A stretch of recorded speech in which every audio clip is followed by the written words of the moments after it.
Now, from Nebraska's trusted news source, this is Channel 8 News at 5. Coming up tonight on the news, a tornado hits just southeast of Grand Island. We're going to have more on the damage left behind, and we're going to hear from those affected. Plus, we take you to Seward, Nebraska's 4th of July city. But first, several people are killed during a 4th of July parade in Illinois. Good evening, everyone.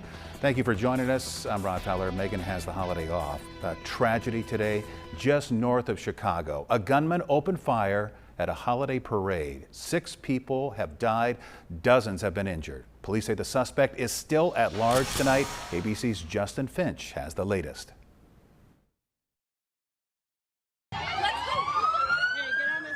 On what was supposed to be a day of family celebration, horror. On a day that we came together to celebrate community and freedom, we're instead mourning the tragic loss of life and struggling with the terror that was brought upon us. Terrifying moments as shots began firing and crowds were scrambling for safety. I just remember seeing like smoke on the ground. We were literally close by to where it all happened. I remember hearing shootings. Police say the suspect was firing into crowds from on top of a building. This woman says her best friend's sister was feet away from meeting up with them when she was shot. I'm sorry, for her sister, and I'm here for her, and I hope that she gets better. This man says he ran with his son to safety and saw victims wounded and bleeding and an officer cradling a child. I just saw an officer carrying him, and he was just knocked out. So I pray that he fainted. Police say a rifle has been recovered and that the suspect is a white male between 18 and 20 years old. The Highland Park Parade shooting is the kind of holiday violence that the Department of Homeland Security and other law enforcement branches have been concerned about. With a busy travel weekend, fewer COVID restrictions, and larger celebrations, a heightened alert for more threats from extremists and lone wolf attackers. Illinois Governor J.B. Pritzker says his office is closely watching the situation and that state police are assisting in the investigation. Justin Finch, ABC News, Washington. And back here at home now, things are running smoothly at the big Seward 4th of July celebration. Here's a live look. The parade there started at 4 o'clock. If you've been there before, you know it's a pretty big one. Bands, state and local dignitaries, clubs, businesses and industries all represented there. Tens of thousands of people come to Seward every 4th of July to celebrate Independence Day. I was there last year with my family, had a great time. There's plenty of activities throughout the day, and you could say things got revved up with their annual car show earlier. Let's take a look. Oh, say, can you see by the dawn's early light? This is not your ordinary car show. This year, 180 vehicles were entered into the competition, and our very own Megan Conway was once again a judge for it this year. More than 100 trophies and specialty awards were given, including the Megan Choice Award. This is her 6th year of judging, and Channel 8 is a proud sponsor. Organizers say it's a huge event that has a lot of history. It's really fun. So I grew up, my dad had an old car that he would show, and my sister and I would go with him and we'd get to, shine it up and do all that. And so it's really fun for me now with my daughter to be able to bring her and keep the tradition alive and just see all the families and the single people and everybody just kind of, mingling around town and looking at the cars. It's a piece of history, each of these vehicles is. So it's neat to have them all here in one spot. We are the 4th of July city. Anybody will tell you that. There's just so many different things going on that there's something for everybody, and I love that it's all volunteer. Every big activity, everything that's on the schedule is all run by volunteers, all planned by volunteers. They spend 12 months out of the year putting all this together, so it truly is a hometown effort. The owners of these cars say it's extra special to be part of the celebration. Probably the most important thing about it are the people that we've met. The fun that we've had with the people we've met is probably the best part. And if cars are not your thing, there are plenty of other things to keep you busy in Seward. Lots of food, crafts, and vendors. And we'll have much more coverage from Seward coming up in our newscast at 6 o'clock. To Grand Island now, where residents are picking up the pieces after a tornado. We are told this basically impacted the far southeast side of town. It's an eerie, scary, kind of a deep groan feeling. Hall County officials say at least 4 homes were damaged by the tornado. Thankfully, no reports of injuries. A tornado warning was issued around 1 a.m. today. The Nebraska Weather Service was in Grand Island surveying all the damage today. They've rated it an EF1 tornado with winds estimated at around 110 miles per hour. A lot of pressure in the house and all the windows blew out, and just kind of made it downstairs and rode it out. And no reports of any injuries. Coming up at 6, we're also going to have more from Hall County. We're going to hear from other people affected by the tornado. Let's go to meteorologist Malcolm Byron right now because he has more on the tornado's trek early this morning. Malcolm? Yeah, Rod, that was the real shocker of the night last night. It was enshrouded by all this light rain. Not typically a favorable environment for tornadoes, but yeah, Mother Nature prevailed. The tornado started around 12:51 just this morning, about 4 miles south of Grand Island and tracked off towards the northeast. We had several damage reports near South Gun Barrel Road and U.S. Highway 34. It continued to track off towards the northeast into Merritt County, the far southwest tip of Merritt County, and just kind of straddled the Platte River and U.S. Highway 30. An EF1 tornado ended at around 1:10 this morning, so it was on the ground for a decent amount of time, for about 10 miles or so. Max winds estimated again at around 110 miles per hour. Now, no severe weather at this point this evening. We are watching some light shower activity across the state of Nebraska. Some light shower activity between Columbus and Norfolk moving off towards the east, but this is very light activity. Some more thunderstorm activity in the southwest corner of the state out towards McCook. We expected some storms to develop west of the capital city this evening, and I think for the majority of the evening, that's where they will stay. Southeast Nebraska is dry at this point and will likely remain the case for this evening. 98 degrees right now at Lincoln Airport, 96 in Beatrice, 100 degrees in Grand Island, but that's the actual air temperature. When you factor in the humidity, it feels a whole heck of a lot warmer. It feels like 105 degrees at Lincoln Airport. For the rest of this evening, mostly clear skies, temperatures in the 90s, dropping into the 80s by 10 o'clock for fireworks time. So still going to be warm and humid for the Seward 4th of July fireworks salute. All right. Thank you, Malcolm. We'll talk to you later.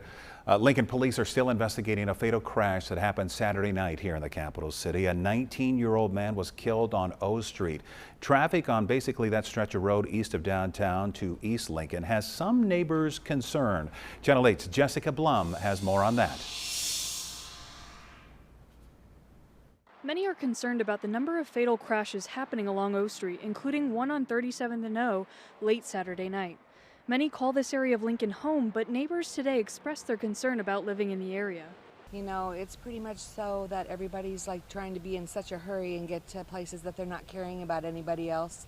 A big problem of it is that people like don't follow the laws of that we all grew up with. You know, I'm older. I'm not going to say how old, but I'm older, and I remember it. That's how they've taught everybody. So why isn't everybody like adhering to that? Looking back, the last crash on Saturday evening involved a Ford crossing the center median, striking a Subaru traveling eastbound on the inside lane.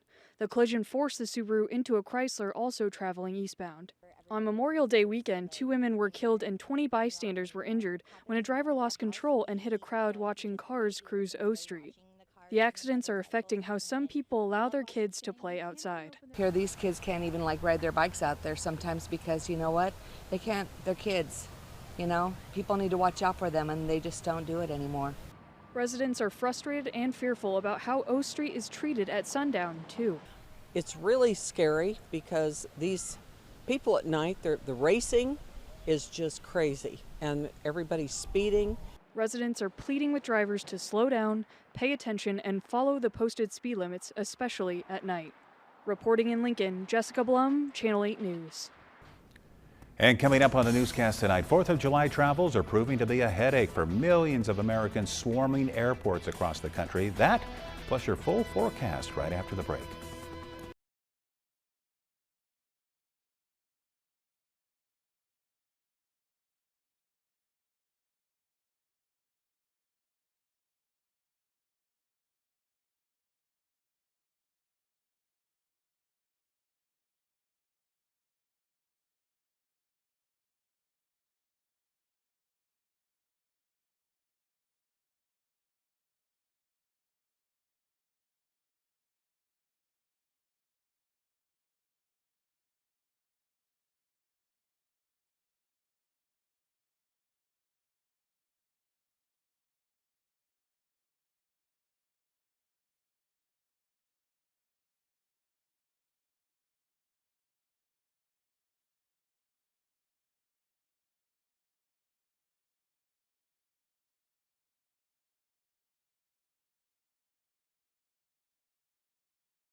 More now on the travel chaos over the July 4th weekend. Thousands of cancellations and delays as airlines see flying back at pre-pandemic levels. ABC's Morgan Norwood has more as we cover the nation tonight. Heading home this 4th of July proving to be a headache for millions of Americans swarming airports across the country. My flight got canceled, but I didn't find out till I got to the gate. Nearly 9,000 flights delayed and nearly 1,000 canceled on Saturday and Sunday alone. I spent $656 on a ticket, and now I'm still trying to find a way to get home. Contributing to issues nationwide, bad weather, along with increased demand for travel and persistent pandemic employee shortages at airlines. We are seeing an airline industry that is stretched, and it doesn't help that the FAA is also stretched. Still, Americans are eager to travel. TSA reporting Friday as its busiest day over the long holiday, with more than 2.5 million passengers screened. It's the highest number since February 2020. This problem is not going to go away this summer. It's not going to go away this year.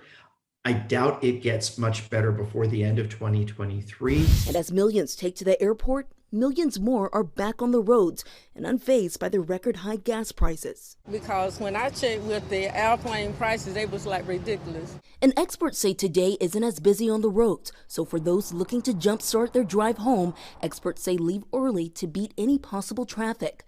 Morgan Norwood, ABC News, Los Angeles. Now, your Storm Alert Team forecast with meteorologist Malcolm Byron.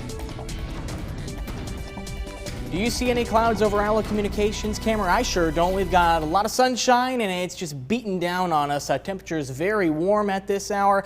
We've got a heat advisory in effect today and through Tuesday afternoon for pretty much all the orange shaded counties. Includes all of southeast Nebraska, Lincoln, Beatrice.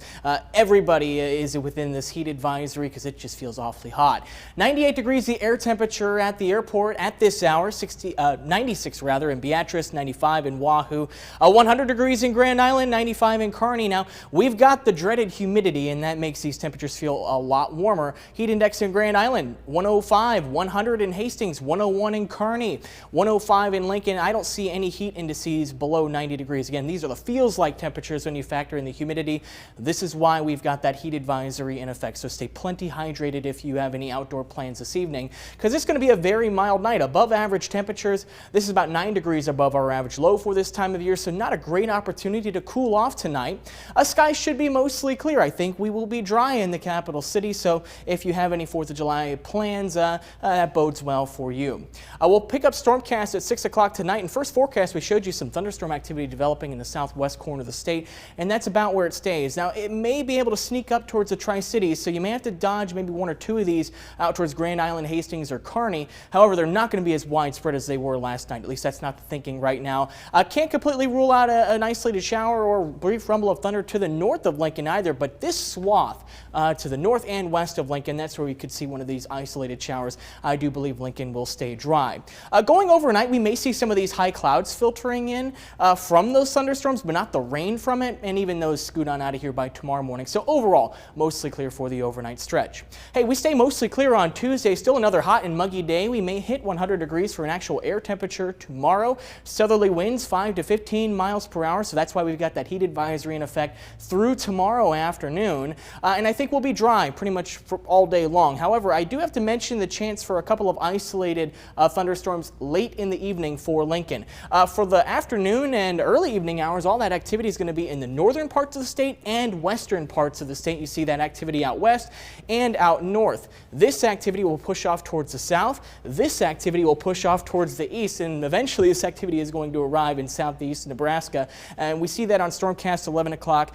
Here are those isolated showers trying to approach the capital city, so not a guarantee you'll see rainfall, but we can't rule it out nevertheless.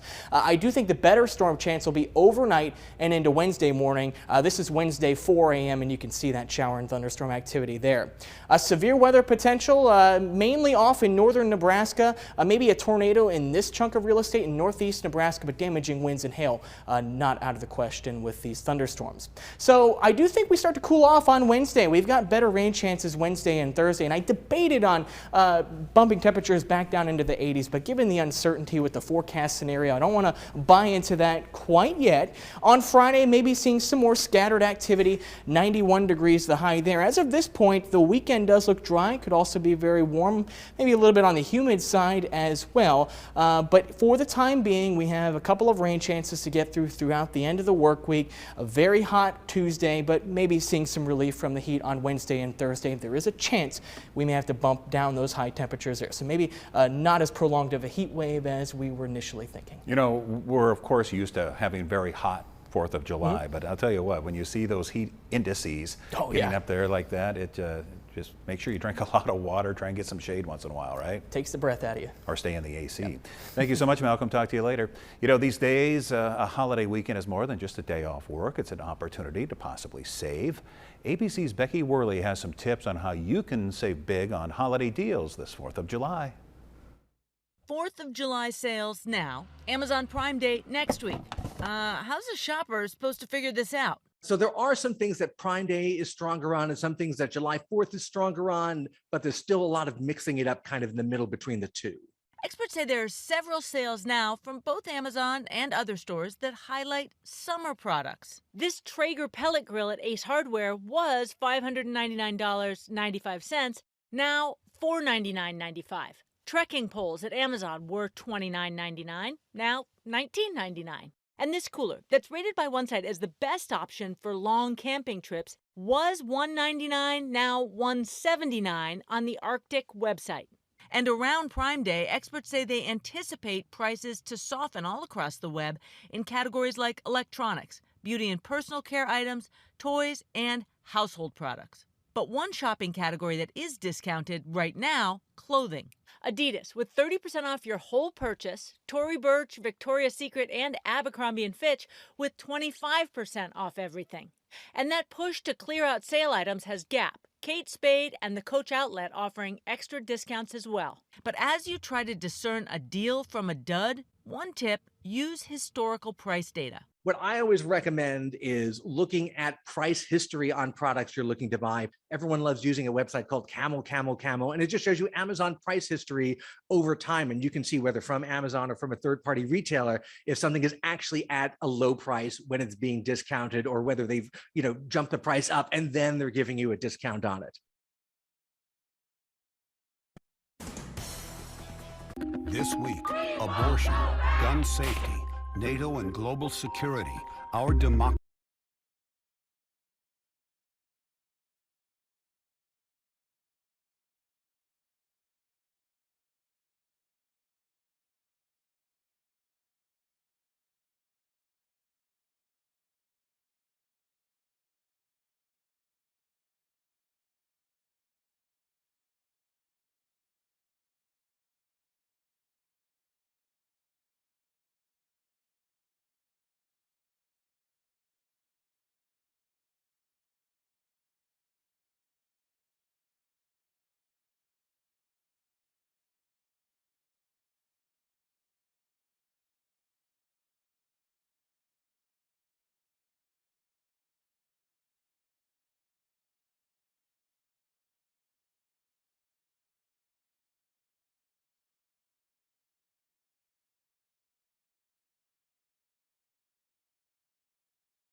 Just in time for the 4th, a daring high seas voyage tracing the route of the original Mayflower, but with no crew and no captain.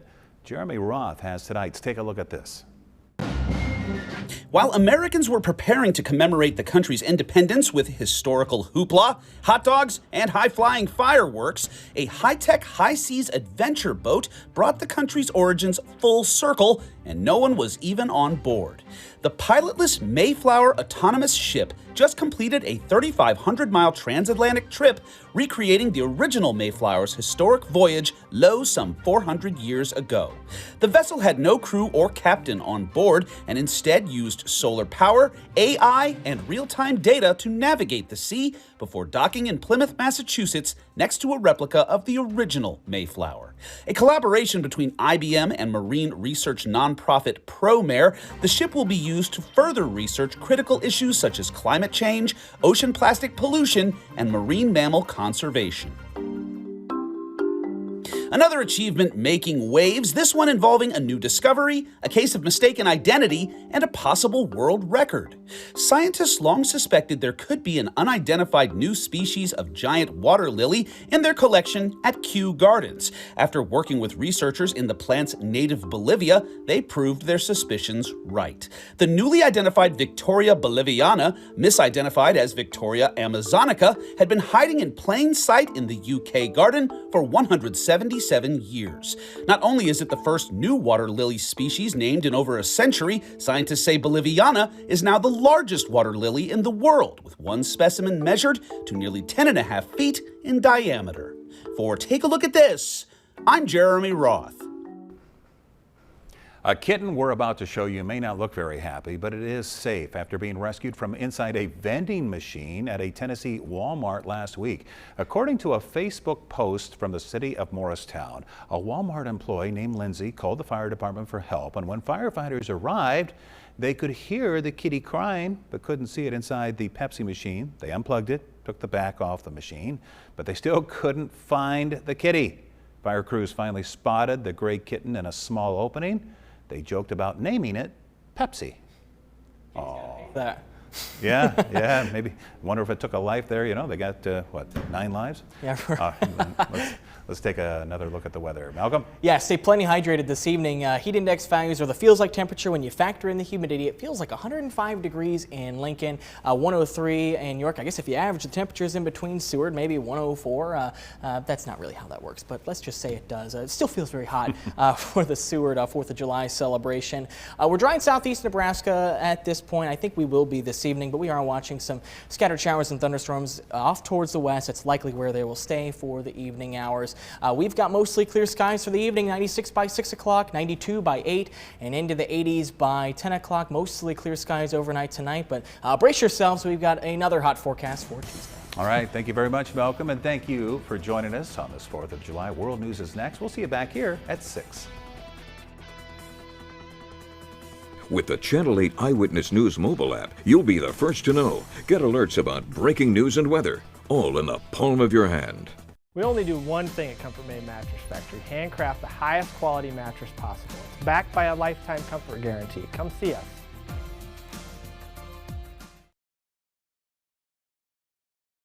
Closed captioning on Channel 8